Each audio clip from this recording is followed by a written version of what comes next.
Guardians of the Galaxy Volume 3 should be coming out soon. There's no proper release date for that. You know, there was that whole drama with James Gunn. This film's probably supposed to be coming out like this year, I think. It's a shame, actually. But, you know, the whole damn thing with James Gunn and the paedophile stuff and Twitter and everything, I don't even care about all that anymore. But yeah, once James Gunn is finished working on Suicide Squad, he'll return to the MCU to find direct Guardians of the Galaxy Volume 3. Not much is known about the movie, but it does sound like it will wrap up this story of this version of the team. As of right now, your guess is as good as ours when it comes to what that means for the fates of our favourite superhero movie a-holes. Right, so obviously I'm thinking this one's going to have Adam Warlock involved because they introduced him at the end of Guardians of the Galaxy Volume 2. Ayesha looks like she's going to try and use Adam Warlock to take out the Guardians. Obviously Adam Warlock's going to have a change of heart and he's going to join the Guardians team, maybe even strike up a romance with Gamora. There might be like a love triangle with Gamora, Adam Warlock and Chris Pratt's character, Star-Lord.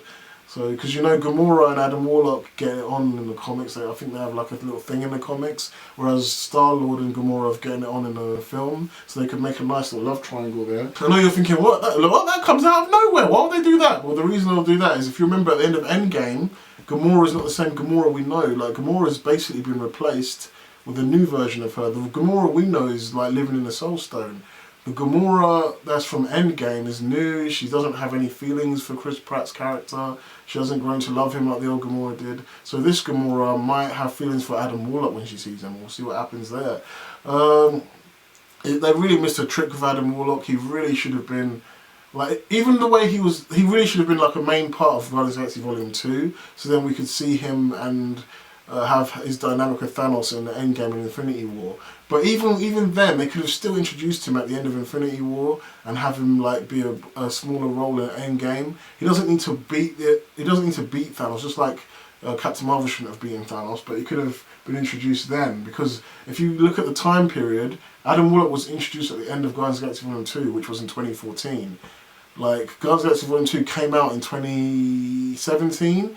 But the storyline was set in 2014, so there was like 4 or 5 years in between where Adam Warlock could have come out, could have had a change of heart, and this film could have been a prequel showing all of that, or this Guardians of the Galaxy Volume 3 could have been even a sequel. We don't need, if they explain it well, they don't need to even see all of that stuff, because it's quite predictable. They're going to bring out Adam Warlock, going to fight the Guardians are going to probably lose, then they're going to win, and Adam Warlock's going to have a change of heart and then fight Ayesha, or another big bad, maybe the Magus or something, but yeah.